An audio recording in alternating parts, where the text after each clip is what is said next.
10. Crazed follower. Janae Gagne was an Instagram star, a woman you might remember as Miss Mercedes Moore. She became famous in the entertainment industry, particularly in Houston, for her good looks and daring photographs. All her Instagram photos earned her thousands and thousands of likes. And according to her father, Mark Gagne, her popularity scared him. He knew his daughter was beautiful, but it alarmed him that she was continuously trying to get more and more beautiful, working on her appearance all the time. He often said that with so many followers, one of them might prove to be dangerous. But what Mark never imagined was that his daughter's commitment to her beauty would ultimately result in her brutal death. On a Sunday evening, he walked into his daughter's apartment. Well, he kicked the door down and found her dead at the bottom of her staircase. You see, Janae's parents hadn't heard from her in about a week. They were extremely concerned, as it wasn't like Janae to ignore them. Her father felt there was something wrong in his gut, so he raced to her house and busted through the locked door. That was when he found his baby dead. Beyond the body of his daughter, up the stairs in the apartment, Mark found her killer. His name was Kevin Acorto, and he had a knife sticking out of his neck and was twitching and gurgling when Mark found him. He had written all over the wall with lipstick that he loved Janae and he was sorry for killing her.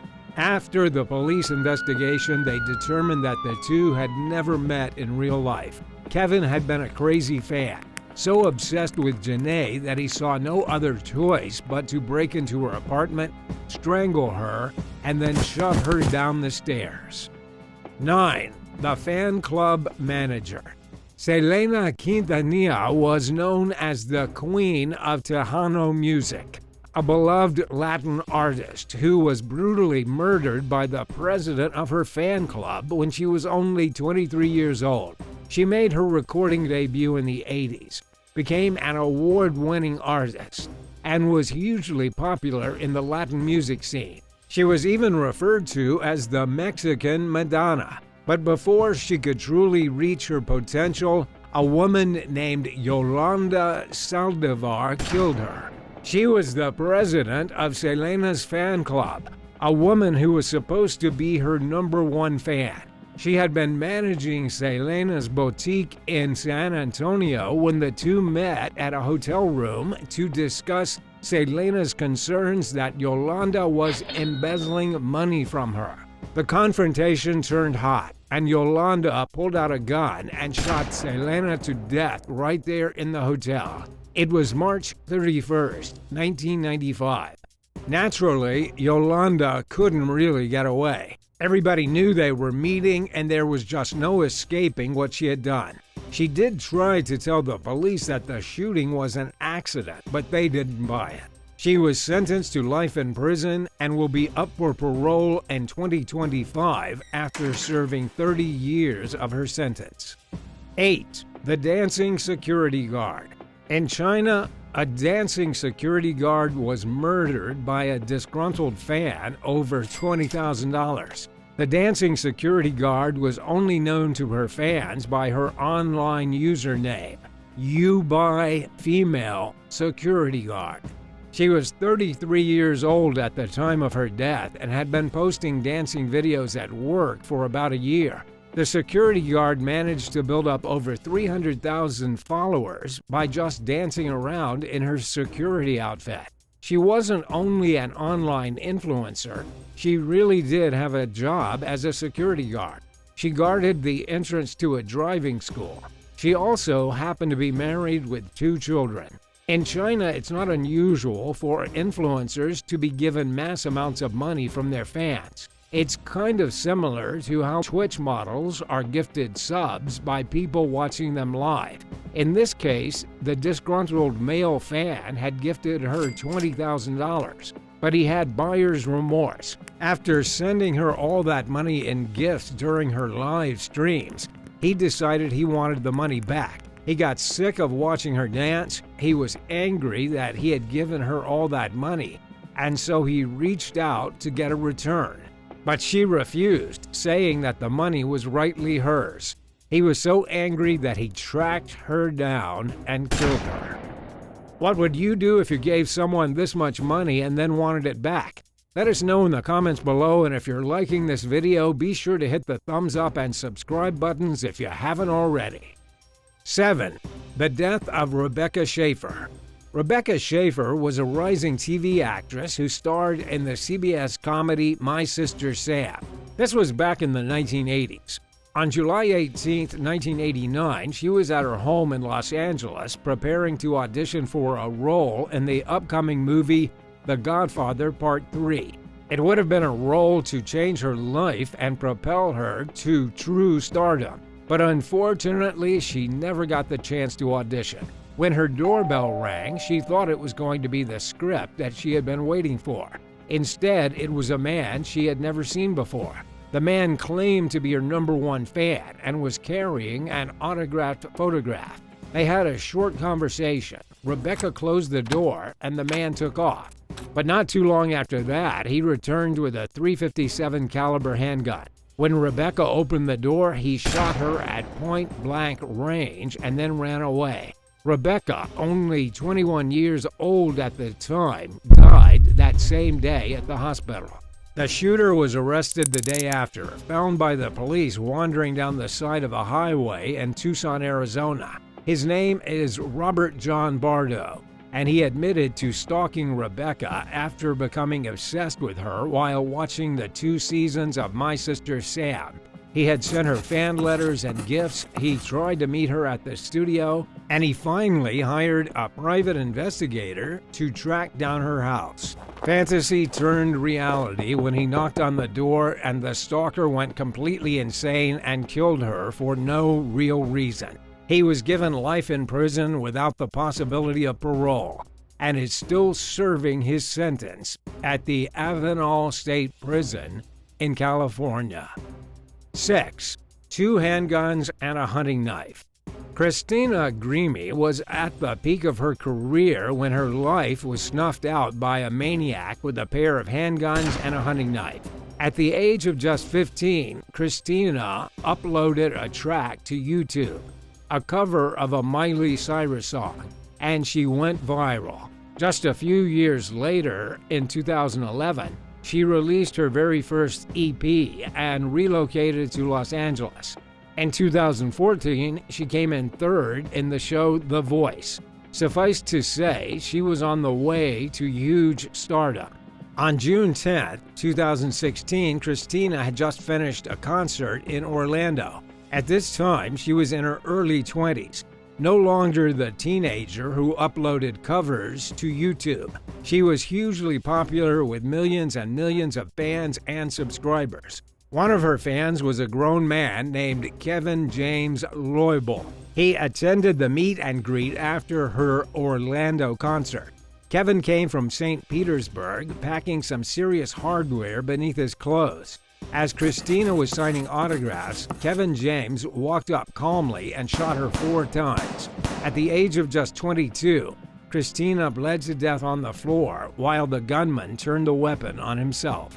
This terrifying incident is still unexplained.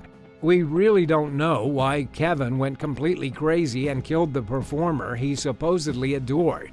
Maybe he just adored her so much that it drove him crazy to know that he would never be closer to her than he was on the day he blasted her with bullets. 5. The murder of Dimebag Darrell. In the world of rock and roll, there was nothing more shocking in 2004 than the assassination of Dimebag Darrell. For those who don't know, Dimebag Darrell Abbott was the lead guitarist for Pantera, the heavy metal band. He was shot and killed during a show on December 8th in Ohio while playing for the band Damageplan. He wasn't the only one who died that day either. Nathan Gale, the crazed fan with a gun, walked into the Alrosa Villa nightclub in Columbus while the band was on stage and shot Darrell and 3 other people. He was then gunned down by a Columbus police officer in the minutes following the violent eruption. The other victims included a club employee, a fan in the crowd, and one of the crew members for the band. But why did he do it? Nathan was only 25 years old and had his whole life ahead of him. And it wasn't like he was in love with the guitarist either. A police investigation later found that Nathan, who was a former Marine, had been extremely upset that Pantera broke up the year before. He blamed Dimebag Darrell for the band splitting up and decided the only justice he'd ever get was killing the guitarist himself. 4. John Lennon. In 2021, not everyone knows who the Beatles are. Some may find this hard to believe, but the truth is that it's just not the 1960s anymore. It's also not the 1980s, when John Lennon was brutally killed by an obsessed fan in New York City on December 8. For the youngsters out there who might not know, the Beatles were the biggest rock group in history. No other group to this day has had a crazed following quite like George Harrison, Ringo Starr, Paul McCartney, and John Lennon. John Lennon and Paul McCartney were the ones who actually wrote and sang the songs.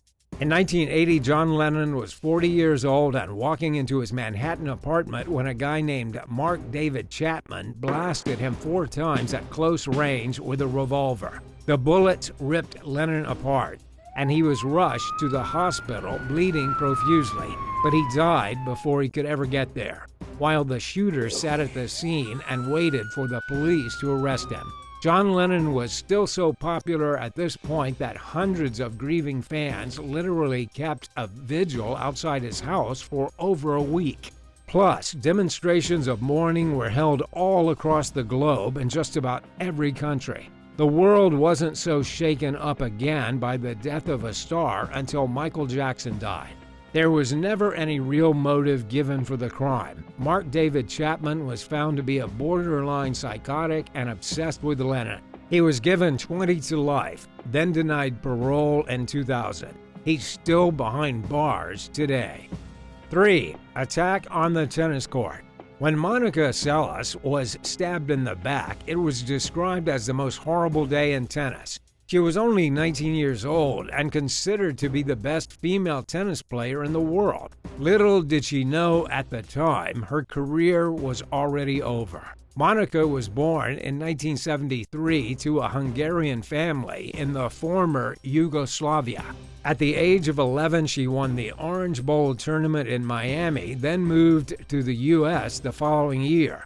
At 14, she began to play professional tennis. She won a tournament in Houston, and by the age of 16, she was number 6 in the Women's Tennis Association. In 1990, Monica defeated Steffi Graf to become number 1. She went on to win awards and millions of dollars in prizes and titles.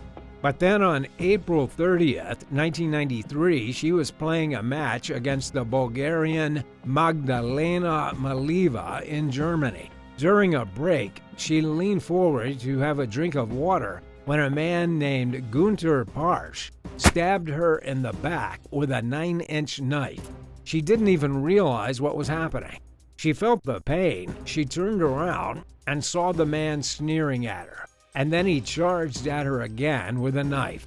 Luckily, the first thrust missed all of Monica's vital organs and her spine. When he attacked again, Monica's bodyguard jumped in and pinned the guy down.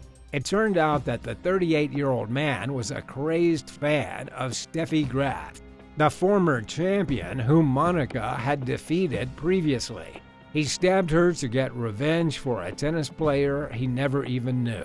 But Monica lived and he went to jail. She did play tennis 2 years later after healing, but she never returned to Germany and retired soon after. 2. Attacked in Mexico. Fifth Harmony star Ally Brooke was viciously attacked on stage during a show in Mexico, and it happened 2 days after an attack from yet another crazed fan. This time, the star was grabbed by a maniac fan who desperately tried to drag the singer away by her hair. Of course, she did have security, and the lunatic didn't get very far. But still, it was an alarming incident. Ally brushed off the assault and went on with the performance while the attacker was taken away. This probably wouldn't be newsworthy if it wasn't for what happened 48 hours prior. Allie was moving through the airport in Monterey when a different fan jumped on her back. They nearly tore her shirt off trying to give her a bear hug from behind. Poor girl. She just wanted to make music and perform. 1. Foul ball. A fan was killed at Dodger Stadium by a foul ball that flew over the first base side of home plate and cracked her in the head. Sometimes being a sports fan just doesn't pay off. The victim was a 79-year-old mother of 3 and a grandmother of 7. Her name was Linda Goldblum, the third person in the history of United States baseball to die from being hit by a foul ball. And what's really crazy is that 2 out of 3 of those deaths occurred at Dodger Stadium. Linda had been a Dodgers fan for a very long time. She was at this particular game in August of 2018 to celebrate her birthday and her 59th wedding anniversary. According to the LA County Coroner's report, a cause of death was acute intracranial hemorrhage from blunt force trauma. The baseball hit her so hard in the head that her brain literally hemorrhaged. It happened during the top of the 9th inning when Franmil Reyes fouled a 93-mile-per-hour pitch from Kenley Jansen. Linda was sitting in section 103, row C, seat 5.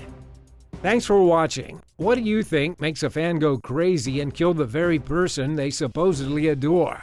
Let us know your theories in the comments below, and don't forget to subscribe for more videos like these. See you next time. Bye.